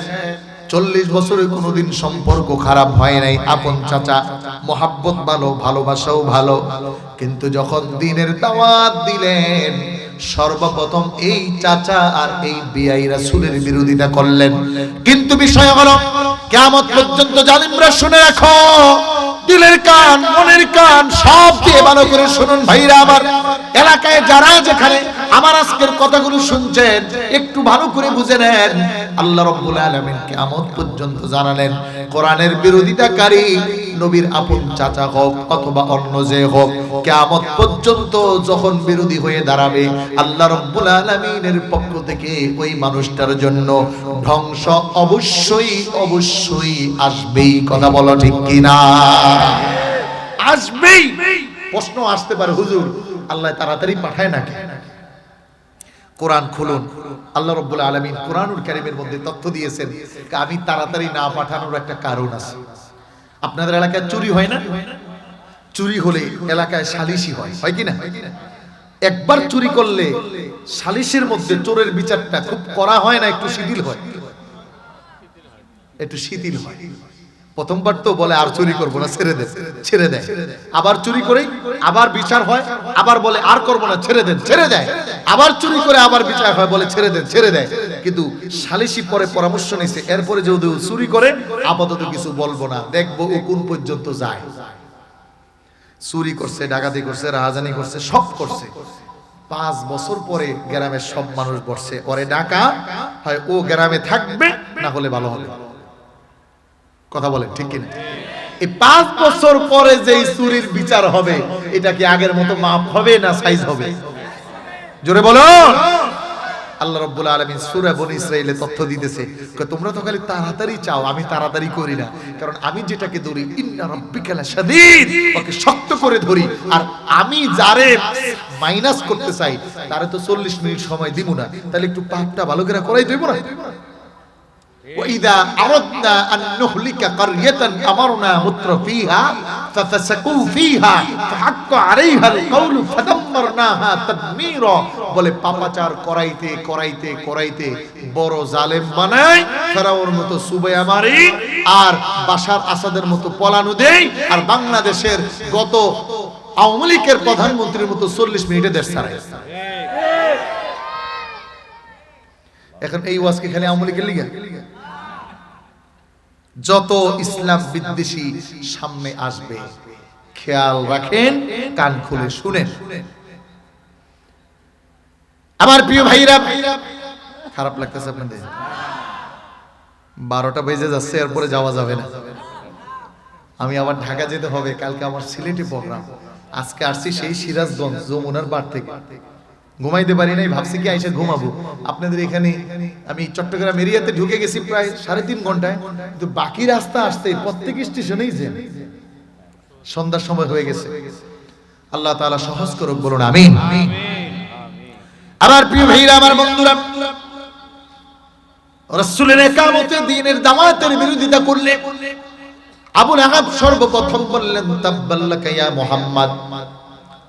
এজন্য ইকামতে দ্বীনের ভাইরা ও সাধারণ যুবক ভাইরা একটু খেয়াল করে দেখেন, এদেশে জামাতে ইসলামীর নেতারা যখন দাওয়াত দিয়েছেন, একজন চুরির রায়ে জেলে যায় নাই, কিন্তু বিচার করতে যায়া যুদ্ধ অপরাধীর তকমা লাগায়া আমাদের নেতাদের, আমাদের রাহবারদেরকে ফাঁসির মঞ্চে ঝুলাইছো। মনে রাখিও, বাংলাদেশে তোমাদের জন্য ফাঁসির মঞ্চ তৈরি হচ্ছে ইনশাআল্লাহ। আবার ভাইরা, আমার বন্ধুরা, আবু লাহাব যখন রাসূলুল্লাহর দিকে হাত তুলে বললেন তাব্বাল্লাকা ইয়া মুহাম্মদ, ও মুহাম্মদ তুমি ধ্বংস হয়ে যাও, আলি হাদা জামাতানা, এই জন্য বুঝি আমাদেরকে ডাকছো। আল্লাহ রাব্বুল আলামিন 1 সেকেন্ড দেরি না করে আয়াত নাযিল করে দিলেন তাব্বাত ইয়াদা আবি লাহাবিন ওয়া তাব। আল্লাহ রাব্বুল আলামিন দুনিয়ার মানুষের জন্য রাখলেন, শুনো, যারা আমার ইকামতে দ্বীনের বিরোধিতা করবে, কোরআনের দাওয়াতের বিরোধিতা করবে, দাওয়াত দেওয়ার কারণে ঘর থেকে ধরে ধরে জেলের মধ্যে ঢুকাবে, আলেম সমাজকে সত্য বলার কারণে জেলের মধ্যে ঢুকাবে। কথা বলেন ঠিক কিনা? আমাদের আমির হামজা ভাইকে ঢুকাইছে না?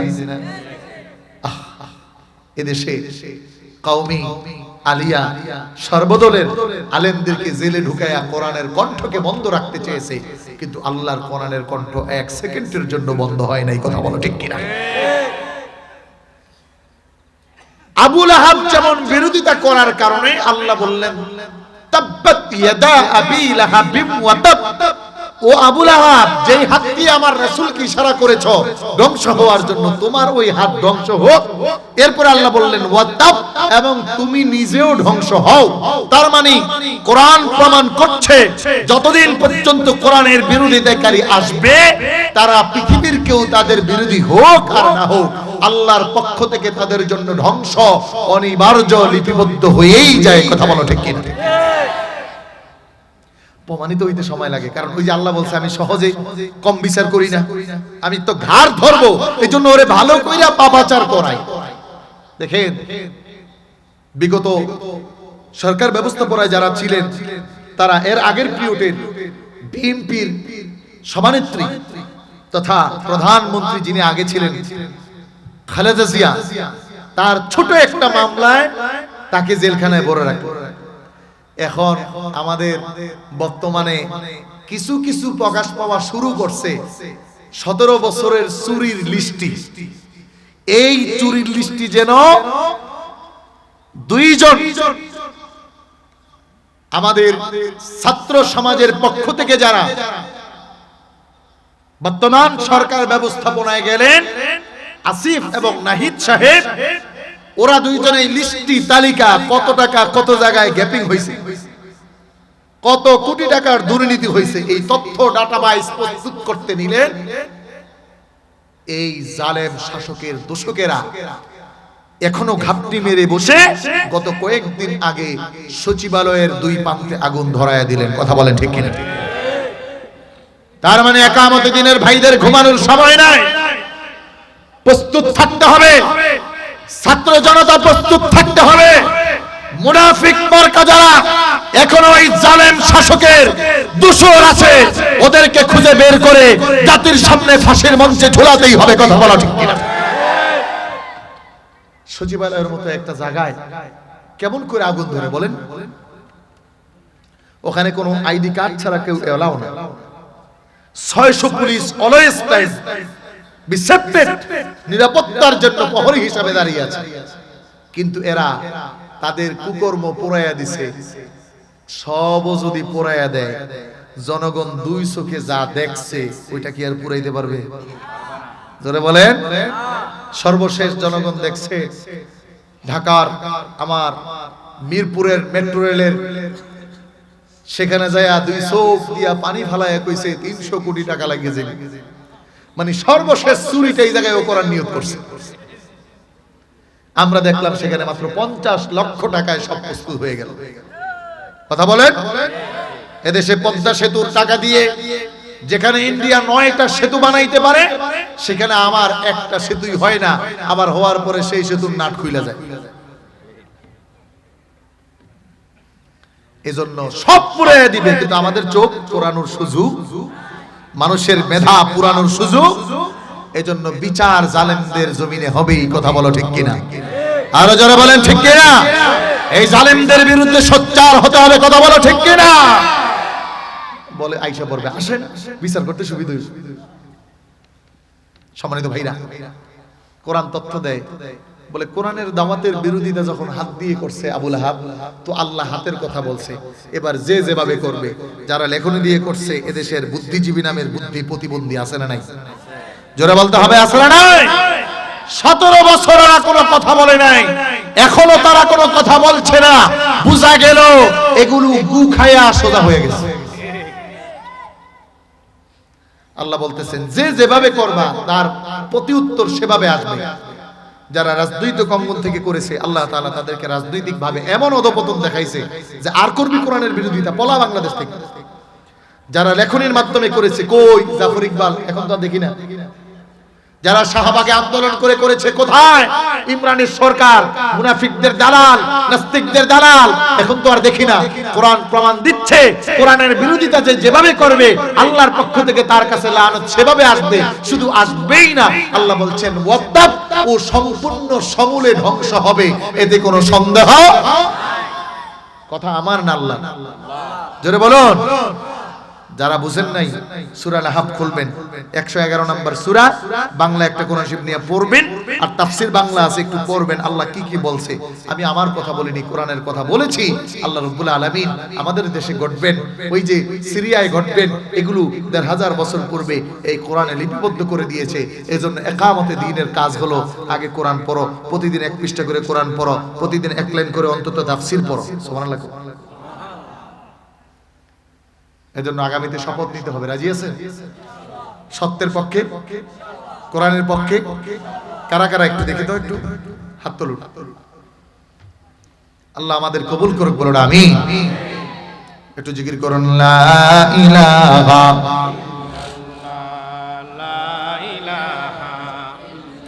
মাশাআল্লাহ, লা ইলাহা, জোরে বলো লা ইলাহা।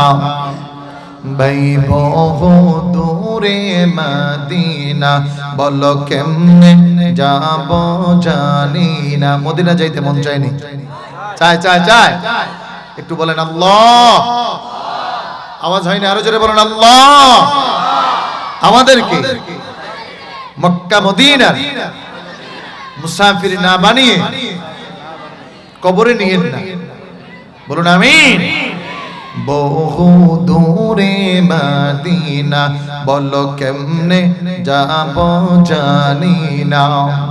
দয়াল আল্লাহ দয়া কর, দয়াল আল্লাহ দয়া কর, নসিব কর মদিনা, বলো লা ইলাহা মাশাআল্লাহ, লা ইলাহা, আর জোরে লা ইলাহা।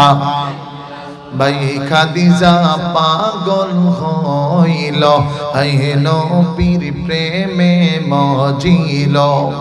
টাকা পয়সা জীবন যৌবন সব কিছু নবীকে দিয়ে দিল, বলো লা ইলাহা মাশাআল্লাহ, লা ইলাহা ইল্লাল্লাহু মুহাম্মাদুর রাসূলুল্লাহ। জোরে জোরে পড়ুন সাল্লাল্লাহু আলাইহি ওয়াসাল্লাম। আবার ভাইরা আমার বন্ধুরা, আল্লাহ রাব্বুল আলামিন 2 নম্বর আয়াতে বললেন মা আগনা আনহু মালুহু ওয়া মা কাসাব। ও দুনিয়ার মানুষ, ও জালেম সম্প্রদায়, সামনে যারা জালেমের জন্য প্রস্তুতি নিতেছ, যারা পূর্বে জালেম হয়েছ, আল্লাহ রাব্বুল আলামিনের কথাগুলো দিলের কান দিয়ে শোনো। আল্লাহ বলছেন শোনো, যদি তুমি ইসলাম বিদ্বেষী হয়ে যাও, যদি তুমি নাস্তিকদের পক্ষাবলম্বন করে নাও, যদি তুমি কোরআনের বিরোধিতা করে নাও, যদি তুমি একামত দ্বীনের বিরোধিতা হয়ে যাও, তাহলে তোমার সম্পদ আর তোমার সম্পত্তি, তোমার সন্তান, মা আগনা আনকু মালুকু ওয়া মা কাসাব, তোমার যত সম্পদ আর সম্পত্তি সন্তানাদি আছে, আল্লাহর কসম, আল্লাহর ওয়াদা হলো দুনিয়ায় তোমার এগুলো কোনোই কাজে আসবে না। বলবেন হুজুর বুঝে নাই, একটু ভালো করে খেয়াল করুন। আমাদের দেশের আলেমদের বিরুদ্ধে যিনি রায় দিতেন, আন্তর্জাতিক ট্রাইব্যুনালের সবচেয়ে বড় প্রধান বিচারপতি ছিলেন বিচারপতি মানিক। আপনারা দিছেন কালামানিক, আবার দিছে কাউয়া, আবার কয়েক টাকলা মানিক। ভালো করে দেখো, আল্লাহ যে বললেন যারা ইসলামের বিরোধী হয়ে যায়, কোরআনের বিরুদ্ধে রায় দেয়, তাদের জীবন যেমন সন্দিহান হয়, তাদের সম্পদও তাদের কোনো কাজে লাগে না, তাদের সন্তানও তাদের কোনো কাজে লাগে না। এই বিচারপতি মানিক সাহেব 17,50,000 টাকা দিয়া কইছে, ওরে বাবারা আমার খালি বাংলাদেশের বর্ডারটা পার কইরা দে। পোলাপান এত খারাপ, 17,50,000 টাকা খায়া মানিক সাহেবের নিচেরটা ফাটাই দিছে। কথা কোন ঠিক কিনা বুঝেন নাই কথা? টাকাও খাইছে, মা আগনা আনহু মালুহু, জোরে বলুন মা আগনা আনহু মালুহু। এই কিয়ামতের দিনের ভাইরা তাফসীর মনে থাকবে তো ইনশাআল্লাহ? কিয়ামত পর্যন্ত দিলে রাখবে। কথা কার? জোরে বলুন কথা কার? ভুল আছে তাহলে একটু হেরফের আছে না, ছাইরা দিব। ও তো সোজা, এক মাকে কি আর শীত যায়? আবার কত বড় সাহস, চট করে ঢুকে যাবে। পোলাবেন তো খালি বেলা উজের কাপড় নিছে, এরপর আইলে যে কি আর ভালো লাগে। এগুলো হলো পরিণতি, মানুষের বদদুয়া। এদেশে বিএনপি, জামাত, সাধারণ মানুষ প্রত্যেকটা মানুষের নাবিশ্বাস উঠিয়েছে, জবানে কথা বলতে দেয় নাই, আলেমদের জবান বন্ধ করেছে, জেলখানায় বলেছে। বিএনপির নেতা ঘরে থাকে নাই, জামাতের কর্মীরা ঘরে থাকতে পারে নাই। এখন কেন পালাইছ? সাহস থাকলে সামনে। বিচার পায় নাই, গেলেই কইছে আমি ওই দলের ওরকম, কোনো কথা নাই। এই সুযোগে পুলিশও একটা খেয়াল আইছে, কিন্তু আফসোস বাতের হোটেলের মালিকরে পাইতেছি। এই লোকটা সবচেয়ে চরম বেয়াদব। উপরে একটা ভালো লেবাস দাওয়াত দিয়ে নিয়ে খাওয়ায়, আর ওই ডিবি অফিসের সামনে, আমার বাসা ঢাকার ক্যান্টনমেন্টের পাশে, আপনার আয়নাগর, ওই আয়নাগর আমার বাসা থেকে দেখা যায়। ইস কি নির্যাতন! সব তো আমি বলতেও পারছি না, কারণ আমি ক্যান্টনমেন্ট এরিয়ায় 9 বছর খতিব ছিলাম, যার কারণে গুলিমুলি ধরছে কিন্তু ঢুকাই দাঁড়ে নাই। কথা বুঝতেছেন? এত নির্যাতন মানুষ পশুর উপরও করে না রে ভাই, পশুর উপরও করে না। আল্লাহর আইন, আল্লাহর ধরা, কঠিন ধরা।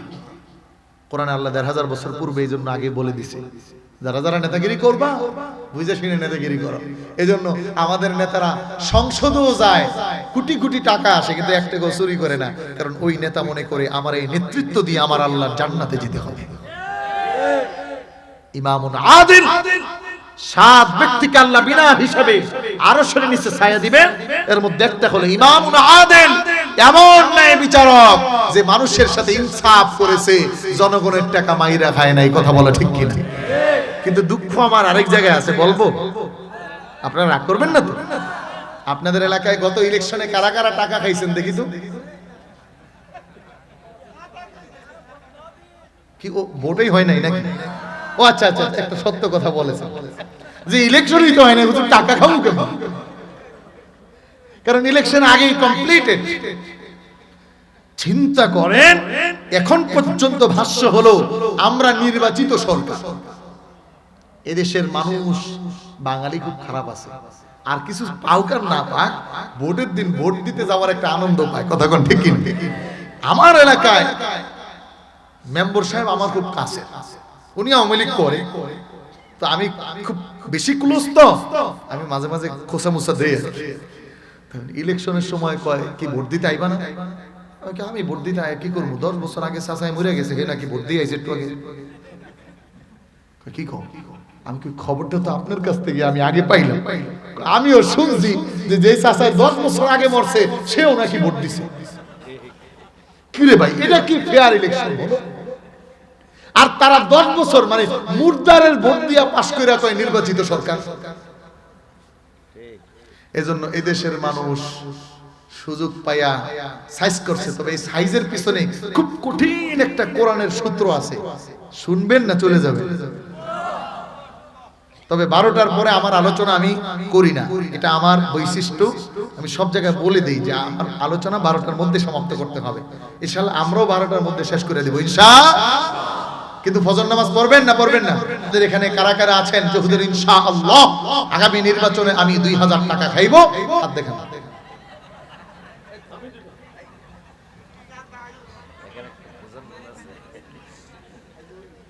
পূজার বলেছে? আচ্ছা, কারা কারা আগামী নির্বাচনে টাকা খাইবেন হাত দেখান। ওরা আগে দেখ গেল,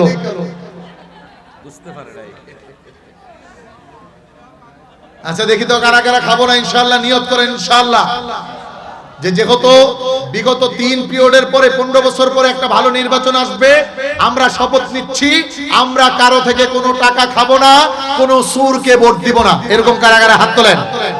নারে তাকবীর। এলাকার চেয়ারম্যান যদি পাইতো আজকে আমারে যে কিছু মাটা দিত, হুজুর আপনার এই দরকার। আরেক জানেন আল্লাহু আকবার, এই জায়গা কি নদবীর এলাকা নাকি? ও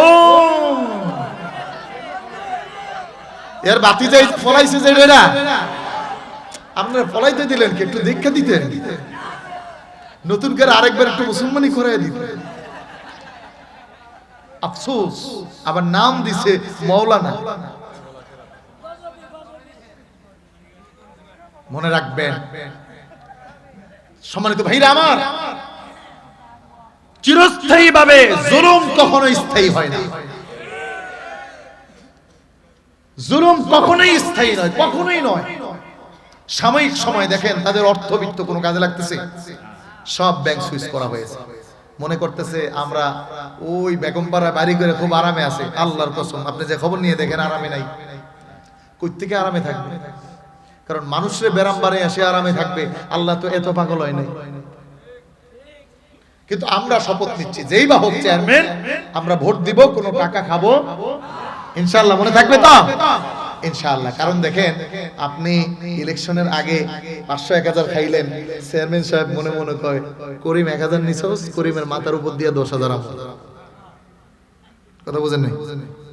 এজন্য আপনি আমি যদি ঠিক থাকি, আশা করা যায় আমাদের যারা নেতৃত্বে আসবে তারাও ঠিক থাকবে। তবে আমরা চোজ করতে হবে একজন নামাজি নেত্রী। কথা কোন ঠিক কিনা? সামনে আমাদের চোজ থাকবে কোন মানুষটা নামাজ পড়ে, কোন মানুষটা প্রতিদিন কোরআন তেলাওয়াত করে, কোন মানুষটা প্রতিদিন 5 ওয়াক্ত নামাজের ডায়েরি করে, কোন মানুষটা মানুষের উপকারে ঝাঁপাইয়া পড়ে। কোন দলে এরকম লোক আছে দেখে দেখে তাদেরকে আমাদের নির্বাচনে পাশ করাতে হবে। কথা বলো ঠিক কিনা? মনে থাকবে তো ইনশাআল্লাহ?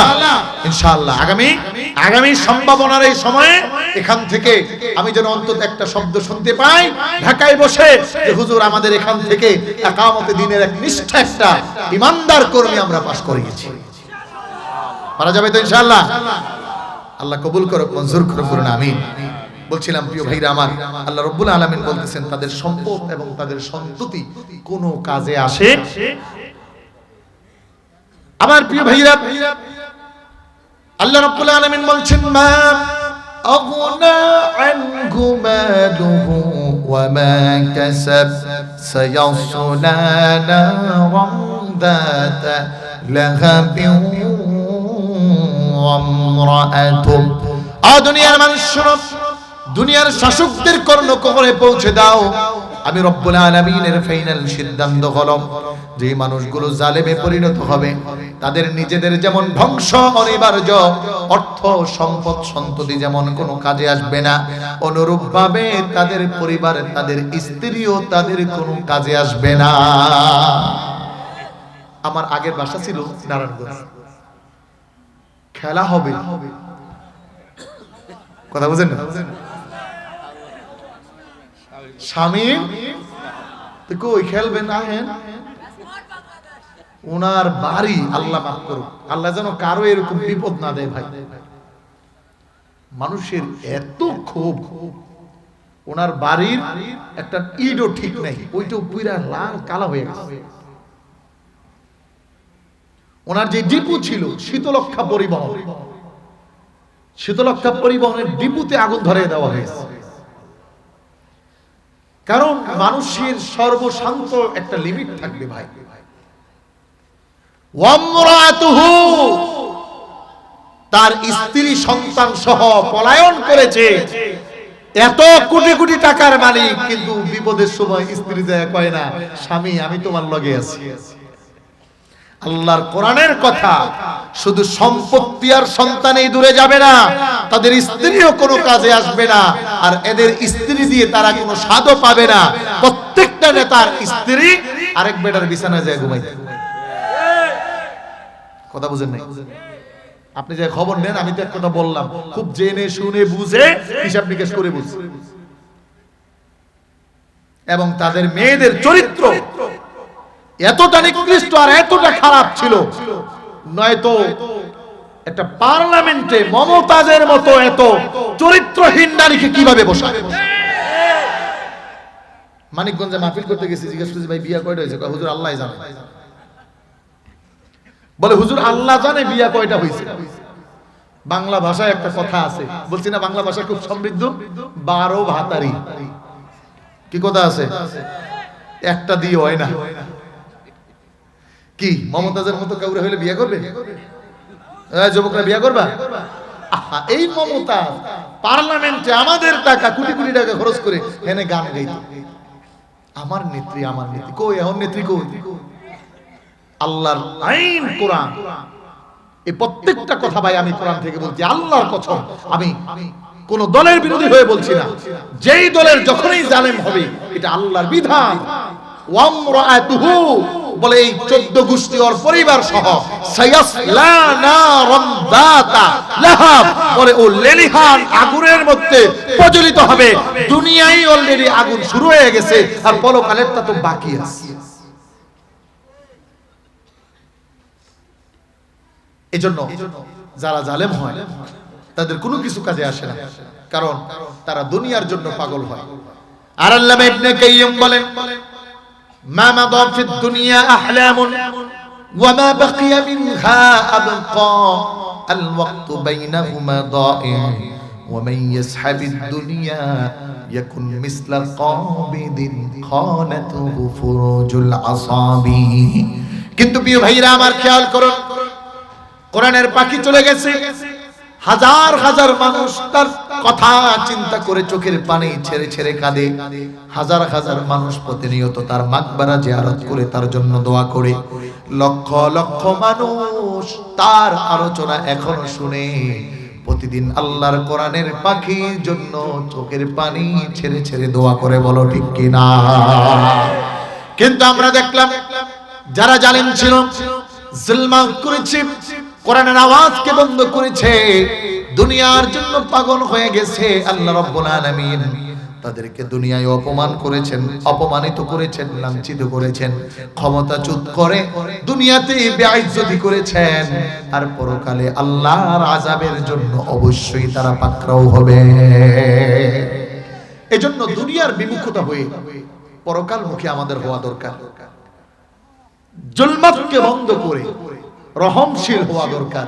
রাসূল বলেছেন ইরহামু মান ফিল আরদি ইয়ারহামুকুম মান ফিস সামা, যারা জমিনের মানুষের উপর দয়া প্রবল হয় আকাশের মালিক তাদের উপর দয়া প্রবল হয়। সম্মানিত ভাইরা আমার, সাতকানিয়ার ভাইরা আমার, আমি আর আপনাদেরকে কষ্ট দিতে চাচ্ছি না, প্রচন্ড ঠান্ডাও লাগতেছে, আর আপনাদের এই অঞ্চলগুলো ঠান্ডা মনে হচ্ছে একটু চাপ বেশি। ঢাকাতে আমরা তো প্রতিনিয়ত ফ্যান ছাড়তে হয়। তো আলহামদুলিল্লাহ যথেষ্ট আলোচনা হয়েছে। আজকের এই তাফসীর ময়দান থেকে আমরা সর্বশেষ আলোচনার মূল যে লিপিবদ্ধকুর সার সংক্ষেপ, সেটা হলো জালেম হওয়া যাবে না, জুলুমকে বন্ধ করতে হবে, আর কোরআনের দাওয়াতকে বাধা যে দিবে তার বিরুদ্ধে অবস্থান নিতে হবে। পারবো তো ইনশাআল্লাহ? খুব খুব সেনসিটিভ কথা, খেয়াল করুন। আমরা দেখছি 5 আগস্টের বিপ্লবের পরে কোরআনকে দমানোর কোন রাজনৈতিক অঙ্গন না থাকলেও ইসকন নামের একটা সংগঠন ভারতের দালালি করে এদেশের রয়ের এজেন্ডা হয়ে এদেশের মুসলিমদের উপর একটি আক্রমণাত্মক বাংলাদেশকে সাম্প্রদায়িক দাঙ্গায় যুক্ত করার চেষ্টা অব্যাহত রাখছে। কথা বলেন ঠিক কিনা? আমরা দেখলাম এদেশের তাওহীদে মুসলিম জনতা তাদের মন্দিরকে পাহারা দিল, তাদের মন্দির পাহারা দিল, ঘর বাড়ি পাহারা দিল, কিন্তু এর বিনিময়ে তারা আমাদের মসজিদকে ভেঙে দিল, আমার ভাই সাইফুলকে শহীদ করে দিল। এজন্য সময়ের দাবি হলো একামত দিনের কর্মীরা প্রস্তুত থাকো, ছাত্র জামাত ঘুমিয়েও না। আগামী দিনে বাংলার এই সম্প্রীতি নষ্ট করতে যদি ইসকনের বিরুদ্ধে আন্দোলনে ডাক আসে, মাঠে ঝাঁপিয়ে পড়তেই হবে। কথা বলো ঠিক কিনা? এবং ইসকনকে অনতিবিলম্বে বাংলার পার্লামেন্টে কাদিয়ানীদের মতো অমুসলিম এবং বাংলাদেশে নিষিদ্ধ ঘোষণা করতেই হবে, করতেই হবে, করতেই হবে। কথা বলো ঠিক কিনা? এই দাবি আন্দোলনে আদায় করতে যদি আবার আরেকটি বিপ্লবের প্রয়োজন হয়, কারা কারা প্রস্তুত থাকবে আমাকে একটু হাত তুলে দেখাও। লিল্লাহি তাকবীর, নারায়ে তাকবীর। আল কোরআনের আলো, আল হাদিসের আলো, সংসদে জালো, কোরআন হাদিস যেখানে, নাস্তিকরা যেখানে, নাস্তিকের গালে গালে, জালেমের গালে গালে, ভণ্ডদের গালে গালে হাত নামান। প্রস্তুত থাকবেন, দিন কায়েমের পথে অবিচল থাকবেন। আল্লাহ তাআলা আমাদেরকে মাজলুমের দোয়াকারী হিসেবে সব সময় রাখুক, জালেমের এরিয়া আর ভূমি থেকে আমাদেরকে বাঁচিয়ে দিক। সকলে বলুন আমিন। আমি আর আলোচনা বাড়াচ্ছি না। আবার যদি কোনো তাফসীর ময়দানে সাক্ষাৎ হয়, ইনশাআল্লাহ কথা হবে কোরআন থেকে, আওয়াজ হবে বজ্রধ্বনি জিহাদের ময়দান থেকে। কথা বলো ঠিক কিনা? আল্লাহ আমাদের কবুল করুক, মঞ্জুর করুক। আমা তৌফিক ইল্লা বিল্লাহ। Please forgive me, I have no insulted in any man. In my speech, I want to encourage the salt according to the rules of Holy Quran and Sunnah. আমি কাউকে কষ্ট দিতে বলি নাই। যারা আওয়ামী লীগ করেছেন আগে, এরাও আমাদের ভাই, বিএনপি করেন, এরাও আমাদের ভাই, সবাই আমাদের ভাই। আমরা একত্রে থেকে বাংলাদেশটাকে সুন্দরভাবে সাজাতে চাই। কথা বলেন? অতএব আমার কথায় যদি কেউ কষ্ট পেয়ে থাকেন আমাকে মাফ করবেন। আসসালামু আলাইকুম ওয়া রাহমাতুল্লাহ।